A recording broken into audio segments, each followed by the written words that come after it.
Hello, welcome to LAPodcast, an extra jab. This is episode 20, Rob. We have reached that milestone, and Rob is here with us as always. How are you, Rob?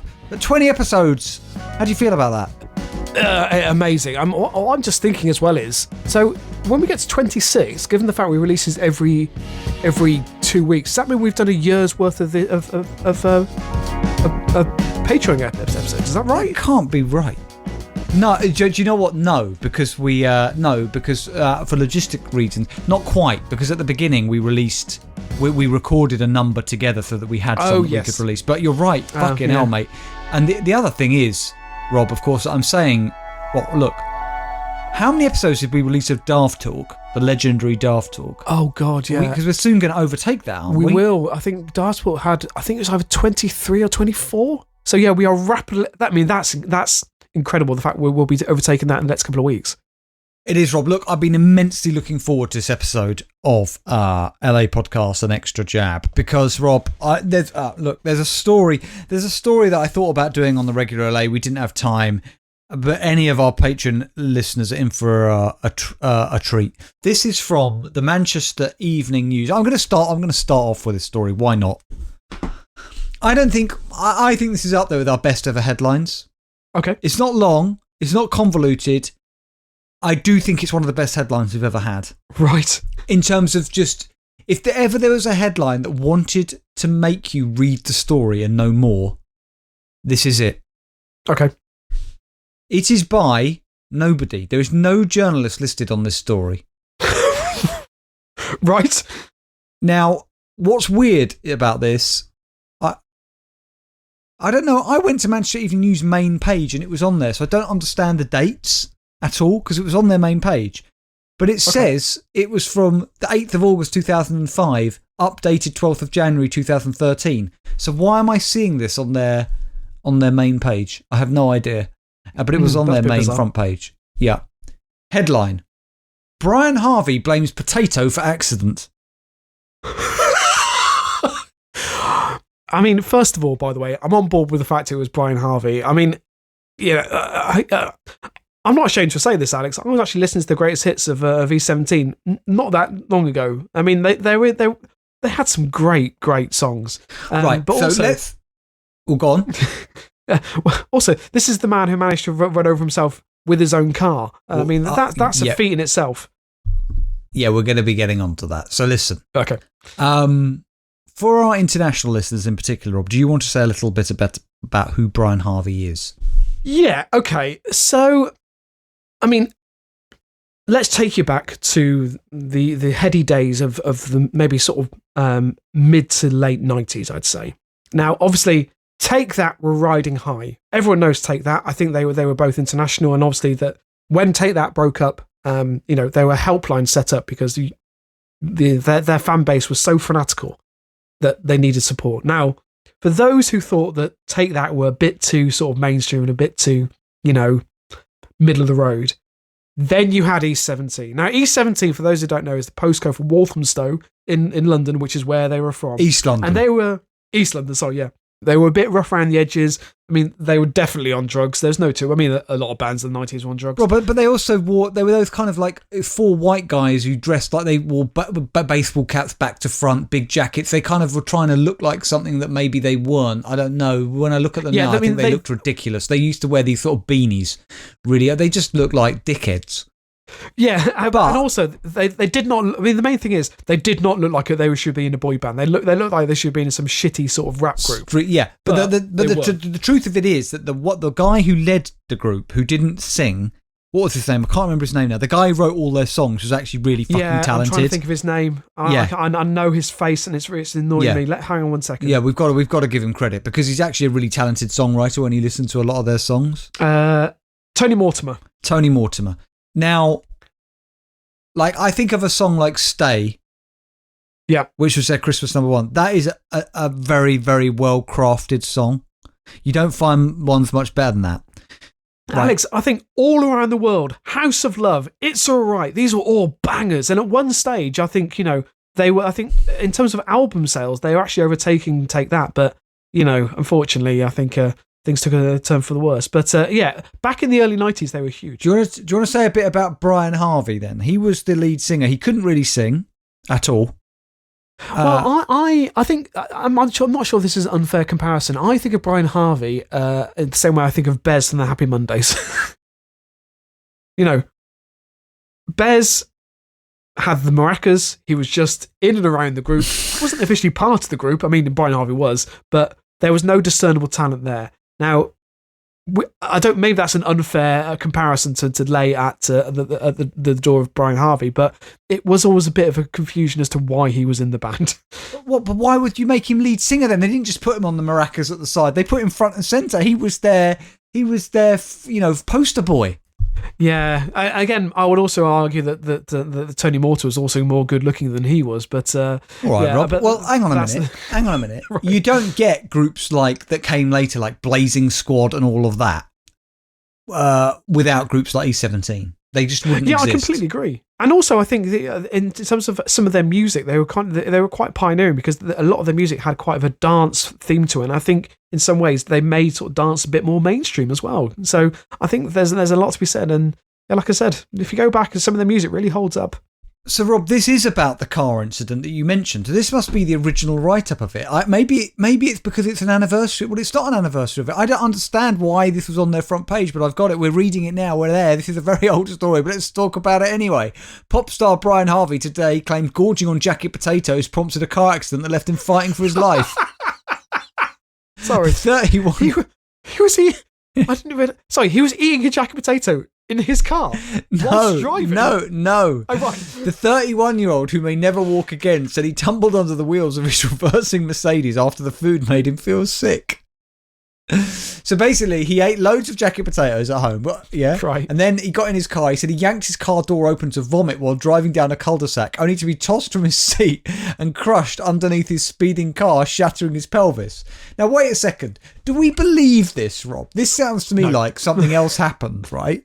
Somebody reversed over him and he's come up with this ridiculous story. I mean, okay, so I'm in a car, I'm feeling sick. I open my car door to vomit while driving down a cul-de-sac. How the fuck do I fall out of my seat and somehow then not only fall out of it, but somehow go underneath the car? Alex, and look, if I'm incorrect, then please, I mean, this is an old story, so hopefully no one will take issue, but I suspect that he may have been under the influence of some sort of narcotic at the time. And can I also say, just for the record, I also think he was genuinely eating a bit of baked potato at the time of the accident. I imagine he was holding it in one hand with the cheese and beans in there and was just smashing it into his face. He says he told GMTV, so this is how old this story is, "I'd just been stuffing my face with a load of jacket potatoes and I felt sick. So I opened my car door to be sick. Instead of putting my foot on the brake, I put it on the accelerator and it flew back. I must have hit 4 or 5 parked cars. It must have thrown me out of the car." He suffered a string of serious injuries when the car ran over his body and was left in a coma for several weeks. The troubled star, who's recovering at the Hastings home of girlfriend Emma B, went under 2 operations following his freak fall. "My stomach was pushed into my lungs, which collapsed. I was told the heel of one of my feet was found up round the back of my head." Oh, God. It was shocking. It happened so quick, and then the next thing you're waking up in intensive care 3 weeks later. The real mystery for me, Rob, is why that story was on the front page of the Manchester Evening News when I checked there yesterday. But that's something we'll never know. Right. Anyway. Bizarre, but a great story. I mean, yeah. Also, for those who don't know, for any international listeners, it's just go onto Spotify, type in E17, find the greatest hits, and just enjoy yourselves. Well, stay. Put in Stay. It's a great song. It's a great Christmas song. It is great Christmas. I still remember them performing on top of the Pops Rob with the fake snow falling all around them. I mean, the video is still iconic in those with those massive, like, white puffy coats with the fluffy hood. Yeah. It lives long in the memory. Okay, Rob, look, moving to Zimbabwe now. Right. Of course, yeah. Good logical segue. Step there. Yeah. From the Harare Live. Right. Man loses more than 200 chickens to thieves. Our names. A Bulawayo man has lost over 200 chickens to thieves over the past 2 months, and a man who fled police while driving a car ferrying some of the birds has been arrested. The suspect, Tawanda Casemiro, 29, of the Mgan Mganwini suburb allegedly drove away after traffic police on Monday night tried to stop him as he was driving a red Toyota Raum that had no number plates, packed, Rob, with the birds. Now I'm looking at this, Rob. It is a classic battered old Toyota estate. It's an estate car. Red, like a proper Ferrari red, but really dusty with a black bumper. And oh God, the car is just crammed, Rob, full of chickens. Now, Alex, as we've speculated, they look dead to me. Right. I should just say. I'm concerned. No, they're not dead. Fucking hell, then that is just cruel. That is disgusting. Do you think the Colonel was driving this car, Rob? Reference to LA Podcast 359, and I take it back. Of course, I take it back. The Colonel would never do such a thing, and he's dead, so he can't do it, even if he wanted to. I just imagine this man, I mean, in light of literally no information whatsoever, I just imagine this man later naked on a bed surrounded by chickens. Oh, God. Right, okay. So, Casemiro was reportedly stopped by police near Zimbabwe School of Mines in Calgary suburb. Sorry, the what? The Zimbabwe School of Mimes. Yeah, we're going to have to... Not mimes, not mime artists, but even weirder, mines. M-I-N-E-S. Can I just say, though, Rob? Right, hang on a minute, Rob. Either our follow-up album or our original one, Circadian Rhythms, the Zimbabwe School of Mimes. Yes, but absolutely. Okay, what is the Zimbabwe School of Mines with an N? What is that? Please tell me it doesn't teach children how to mine. It serves the SADC mining industry. Build a better future for yourself. This is a place where students graduate not only poised for career success, but also ready to what? Hang on. The website is taking quite a while to open. It doesn't surprise me. This is a place where students graduate not only poised for career success, but also ready to make a difference in the industry and their communities. And the picture is of a person wearing a mining hat. Right. So really encouraging people to drastically decrease their life expectancy. It provides higher education qualifications in mining. Okay. Competency-based training for high-caliber hands-on technicians. So, yeah. Right, anyway, So Casemiro was reportedly stopped by police near the Zimbabwe School of Mines in Killarney suburb at around 9 p.m, but drove off into the bush before landing in a ditch. He then got out of the car and took to his heels, leaving the clucking chickens. Police in pursuit found the abandoned car with a total of, Rob, 103 chickens, along with stock feed, drinking troughs, and a box of lingerie. I've made that up. For a second, I genuinely believed you. A total of 17 birds had died, perhaps on the grueling journey. I'm surprised not more, where they were reportedly stolen from Mr. Richard Dembele's homestead. The car and the loot were taken to ZRP Drill Hall for further investigations. I also want to know what ZRP Drill Hall is. Yep. According to sources, Casemiro then came to the drill hall yesterday afternoon and tried to claim the chickens as his, saying when he saw police, he was spooked as his car had no number plates. So not only did he try and nick these, Rob, and when police gave pursuit, he ran off, right? He then came back to the police and said, no, actually, they are my chickens. He tried to reclaim them.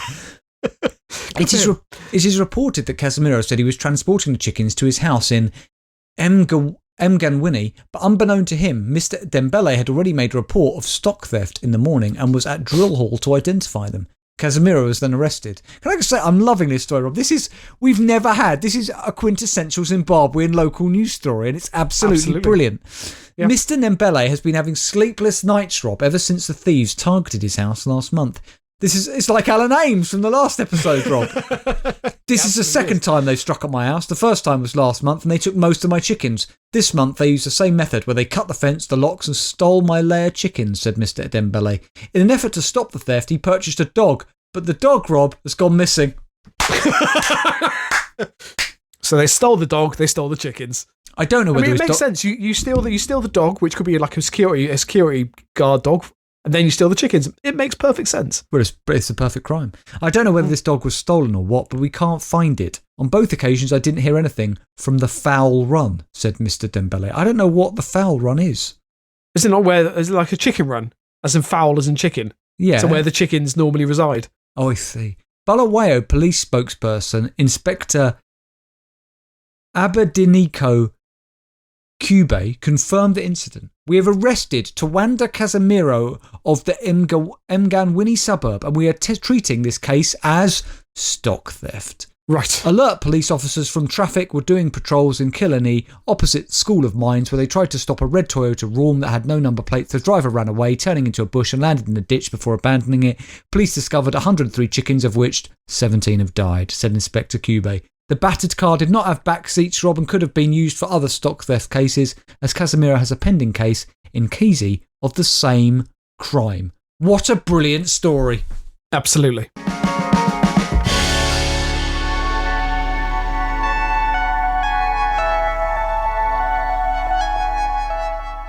Okay, Rob, you got a story for us there. Well, Alex, I'm very pleased that you mentioned Eagle Heights, because I've got two stories now about unruly animals, which both relate to zoos as well. So this is basically this is what we're going to feature now. So my first story is from the Evening Standard. It is by John Dunn from just 3 days ago. Have we ever had a story from the Evening Standard before? I think we must have done. We must have done at some stage. Yeah. I'm sorry it says 3 days ago. I don't know what date it was. I'm assuming I can't remember when I picked up the story, but yeah, anyway, it doesn't matter. Look, Alex, the headline is, bird of prey jester has escaped from London Zoo, not a threat to dogs. What is a bird of prey jester? Is jester the name of it? Jester's the name of the bird, yeah. So from London Zoo, did you say? From London Zoo, yeah. Right. So a bird of prey is still on the loose after flying from London Zoo nearly 9 days ago, as his keepers work round the clock to coax her home. The crested car called Jester has a 4-foot wingspan and is a variety of the US falcon. Right, hang on a minute. When a bird of prey escapes, or any bird for that matter, how the hell do you coax them back? I mean, like, there's a phrase finding a needle in a haystack. That doesn't even compare to the air. How the hell do you go about finding a bird? Once Alex, it's gone, do you know? The question I'd be asking is, was this bird in an enclosure, or was it just loose and then just wanted to decide it no longer wanted to be part of the zoo? Yeah. just a thought. Fuck this. So Jester has been sighted in South Ealing and Richmond after it winged its way from the zoo in Regent's Park.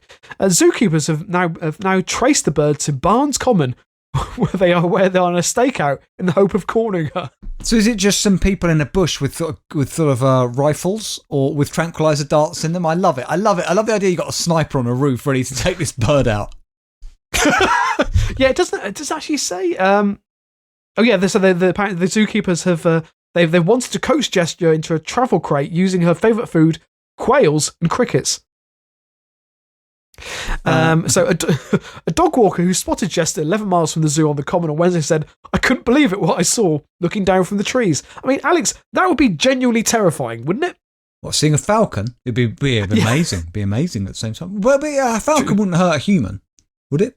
No. And I think and they do say that the crackers, which is the type of the bird, they walk on ground searching for prey but pose no threat to dogs or people, according to experts. Hang on a minute then.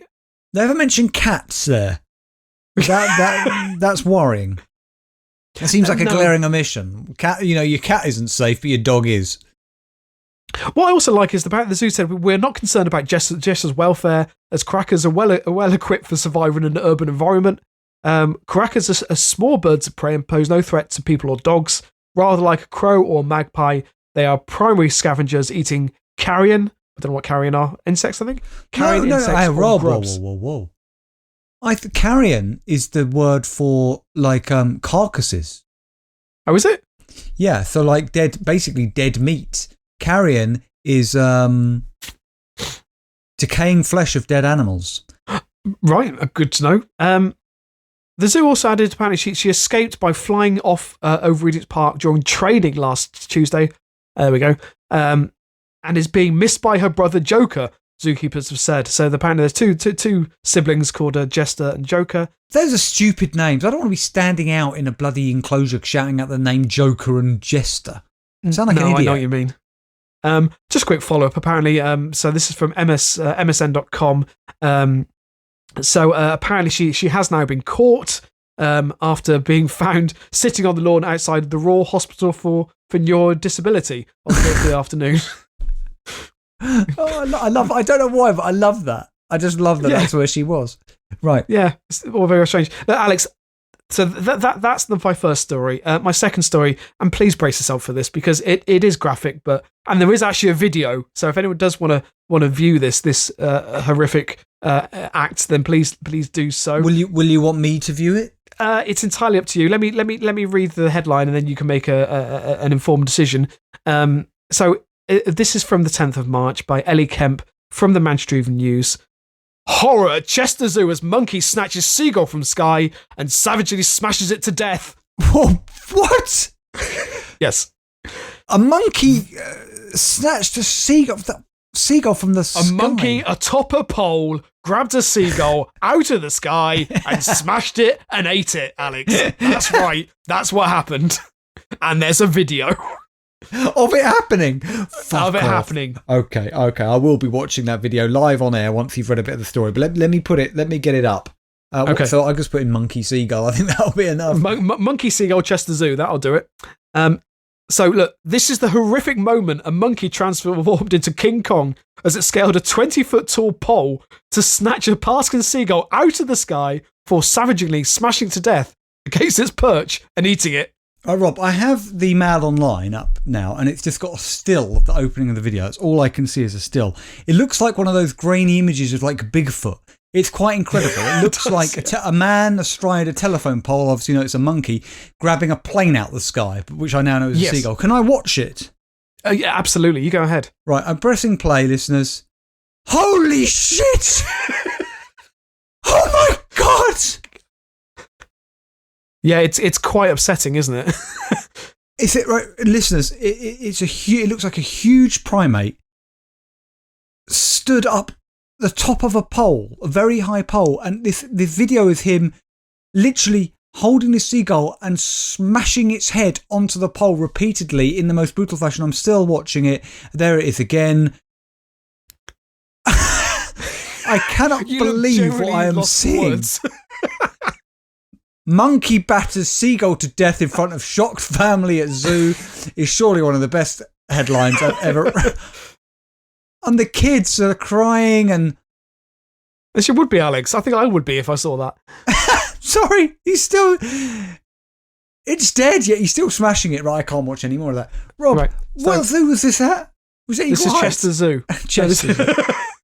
Right. So look, let me give some background. So Becky Adsom was enjoying a lovely day out at Chester Zoo, Chester, with her son last Saturday, 26th of February, when she saw a balancing monkey snatch a large bird as it flew past. The 23-year-old began filming and captured the fearsome monkey hold its unlikely prey by the head and repeatedly smash against the side of the enclosure's thin pole. Its aggression and position remind her of the iconic King Kong scene where the monkey, a giant primate, hangs from the Empire State Building and rips planes from the sky to destroy them. Which is what I said first of all. That is what it is. Very evocative of that. It does look like that. The monkey even appears to lick blood off its fingers as the outstretched bird becomes limp before the fatal 5-minute battering. Despite last Saturday's violent ordeal, the mother one claims son Dominic Minshaw, 5, was fascinated as it felt like the David Attenborough nature clips he loves so much. The hospital worker posted a video to TikTok. Sorry, I've never ever, even on David Attenborough, this monkey needs to be put down. It's a psychopath. It's a psychopathic monkey, Rob. It didn't even. What the fuck? Yeah. So a Beck from Northwich, Cheshire said, it was like watching the real King Kong. He was really smashing against the pole and pulling out his feathers. It's really aggressive and mad.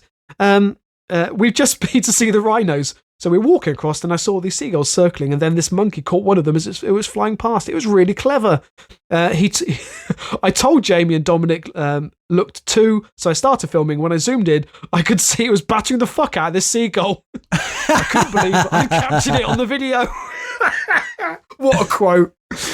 Dear. Other people started watching too, and suddenly there were 100 people watching it. It was really violent, but it's nature. It's what happens in nature. I'm not entirely sure it is. Well, it is. I mean, it is. I mean, but Rob, this is.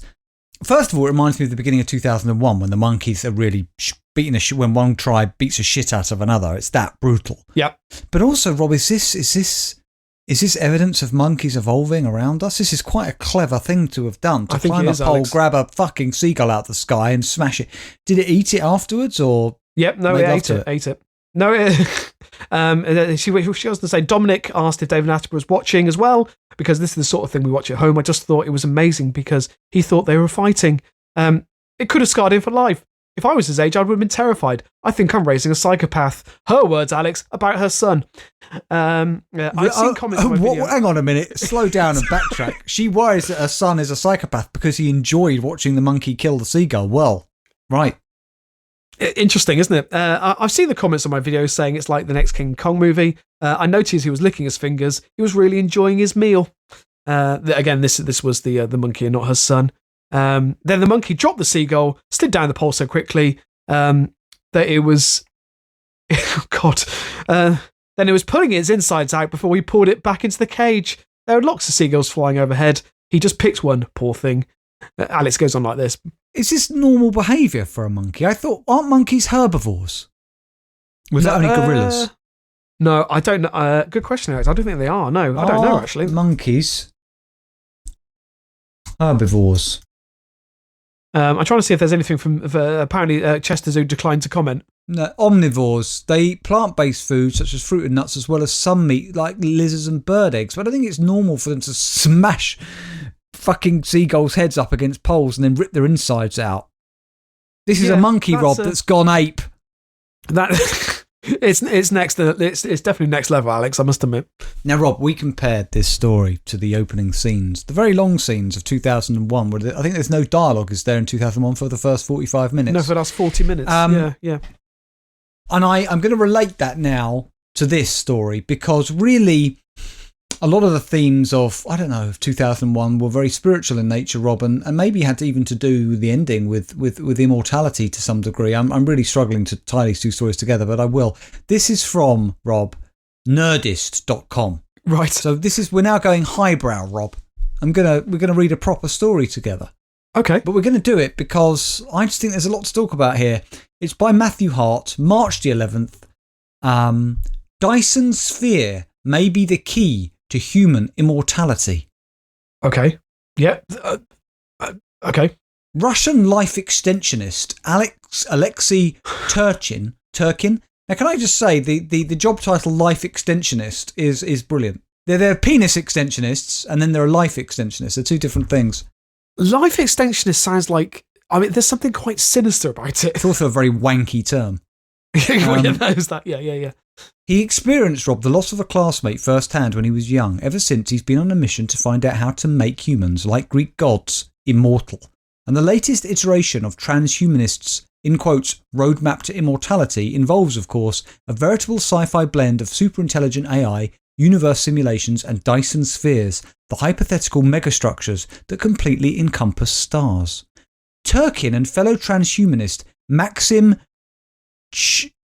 Chernyakov outlined several future paths towards immortality in a paper they recently self-published. The paper, which comes via the journal Popular Mechanics, is titled Classification of Approaches to Technological Resurrection and offers several ways people could theoretically not only defy death, but more fantastically, come back from the dead. Now, Rob, our band that we talked about in the last episode of LA,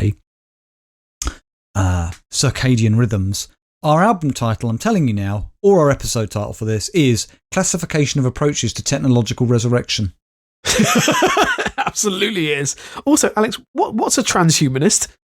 Okay, well, look, Rob, that's a good question. I'm going to tell you now. Transhumanist is a philosophical and intellectual movement which advocates for the enhancement of the human condition by developing and making widely available sophisticated technologies that can greatly enhance longevity and cognition. It also predicts the inevitability of such technologies in the future. So people like Elon Musk are transhumanists, aren't they?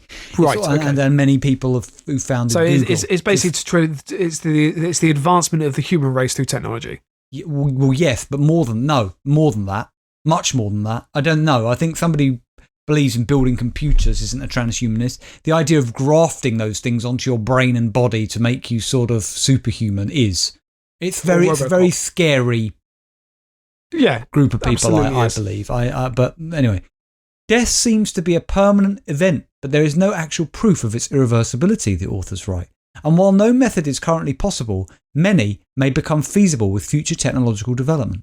The authors explore both conventional and speculative ways of making humanity immortal. Can I just say, conventional and speculative ways of making humanity immortal is also a very good episode title. That is a great episode title. From cryogenics, shout out to Futurama and all the times it made our brains freeze, to uploading our brains into the cloud and then ultimately back into clone bodies. Right. Okay, so aside from the cryogenics approach, Turchin and Chernikov say strong artificial intelligence will be essential for life after death. That is, being alive back in this life after death, whatever this life is.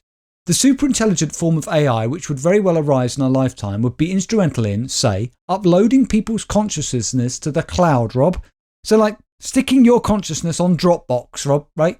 And then running it in a simulated universe, a la Black Mirror's San Junipero episode.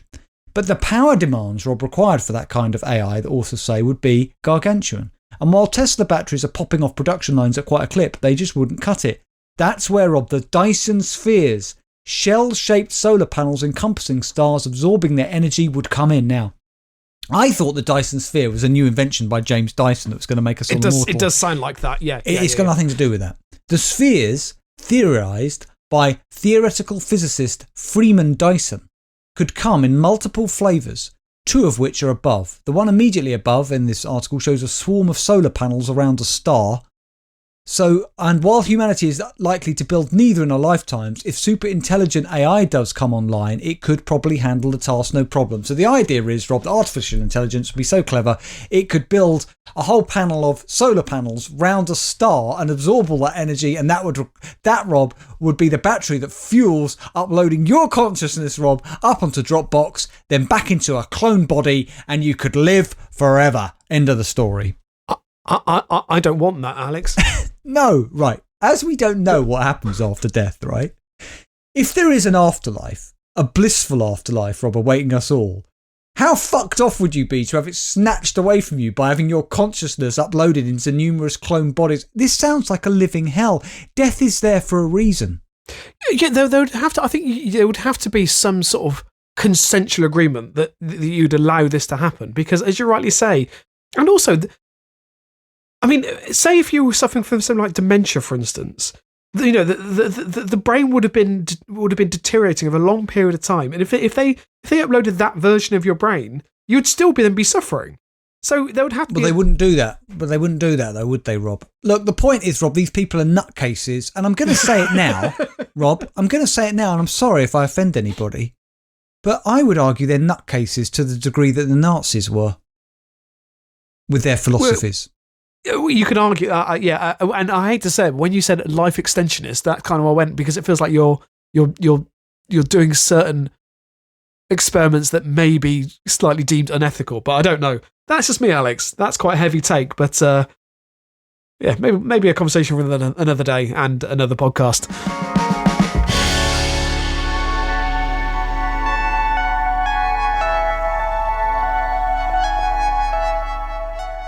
Okay, Rob, your story. Over to you.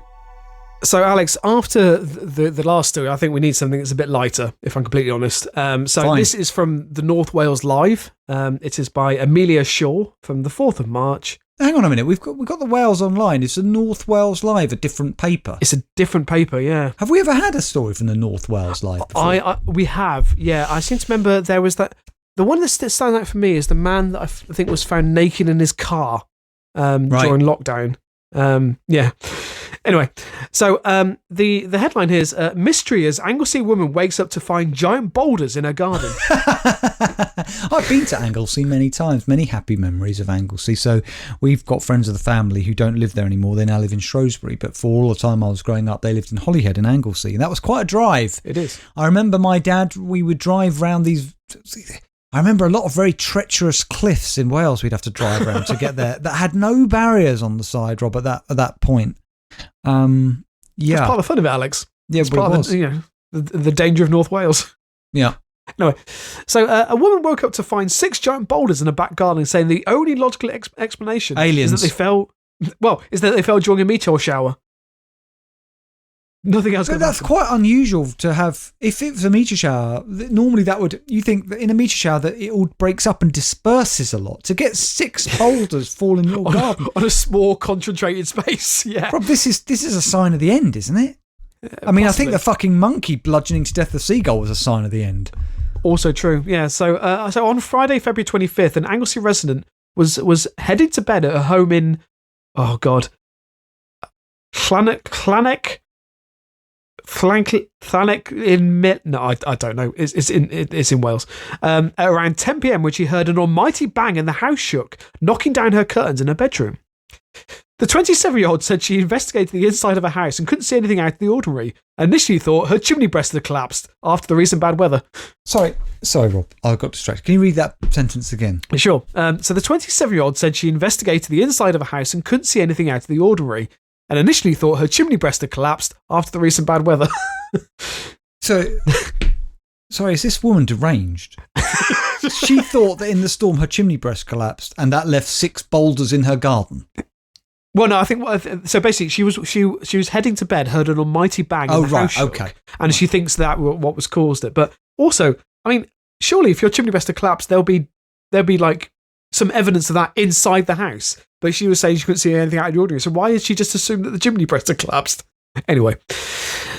But when she went out to her back garden the following morning, she discovered 5 or 6 giant boulders just 6 feet away from her back door. Not a euphemism. The great grandmother said the only logical explanation I can think of is a meteor shower. That or someone is a huge. Rob, is there a picture of these boulders? Yeah, yes, there is. Yeah. I'm gonna have to right now. Sorry, where was this? North Wales. So this North Wales live Anglesey boulders. That would probably do it. Hang on. Yeah, what I love is she goes on. Yeah, have a look. See what you think. Now, well, okay, hang on a minute. I had this image of these huge. To me, when somebody says boulder, I think of a roundish stone, right? That's absolutely enormous. Yeah. What she means is in her garden there are 6 pieces of small bits of rubble.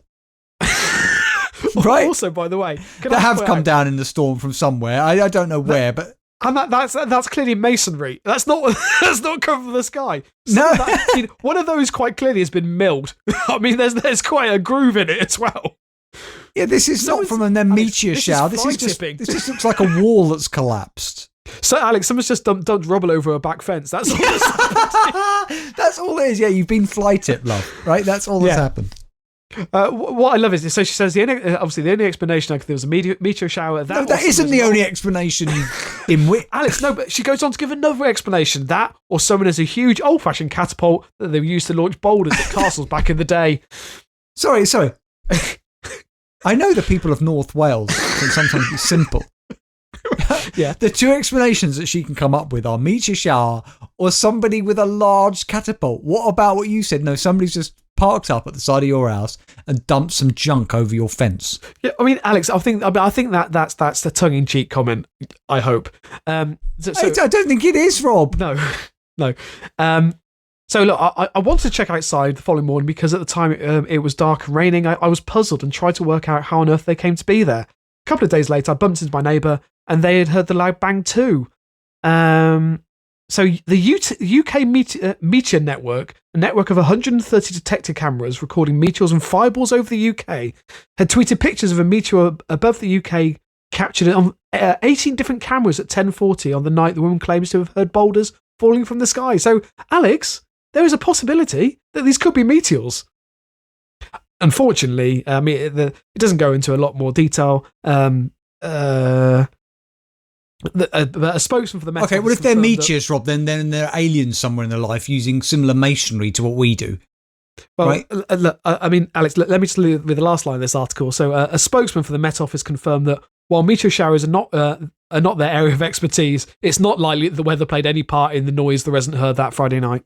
Sorry, Rob, did you just say that a spokesperson for the Met Office said meteor showers are not our area of expertise?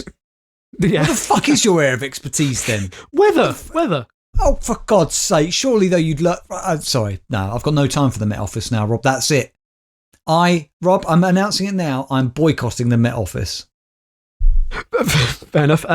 So Alex has a few comments on this story. Kathy the cat said, looks like someone fly tipped them, maybe from a lorry or tipper. That would explain the sound. Apparently there's a line in the article where someone quotes, so Reginald Bowler says, I did try to move them to see if there was a crater underneath it, but I couldn't lift it. If there was a crater underneath it, it would be in a crater, he points out, which is a fair point.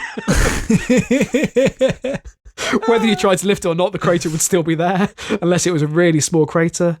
And then Tudno said she's probably hoping some fool will come and take them away. Easy to see that they've been there for years. That's a good point. Maybe they were there all along and she's just basically too cheap to ask the cats to take them. She can't be bothered to shift a few bits of rubble, so she's concocted this fantastical tale. Yeah, basically, yeah.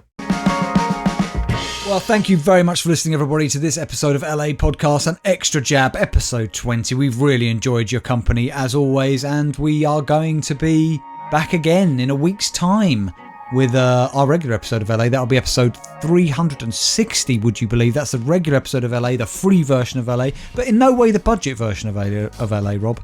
They're all of equal quality, up to our exacting standards. And I'm still looking, Rob, can we get that, that stamp on the podcast? like if you buy, well, back in the day, if you used to buy Benson and Edges, or if you buy like ketchup, there's that royal stamp which says, that's what the Queen uses, basically. I'd like that on the podcast, that when the podcast listens, when the Queen listens to a podcast, she listens to this. I would like to believe she does. I mean, I could write to Buckingham Palace. They haven't responded to any letters so far, but you never know. Maybe the 11th letter will be the charm. Yeah, well, exactly. And then a week after that, we're going to be back with LA Podcast, an extra jab, episode 21, only on Patreon. And thank you so much for all those people who are Patreon members and subscribe to this podcast, to listen to LA Podcast, an extra jab. We love doing these for you. Yeah, and we will see you soon. God bless. And keep it local.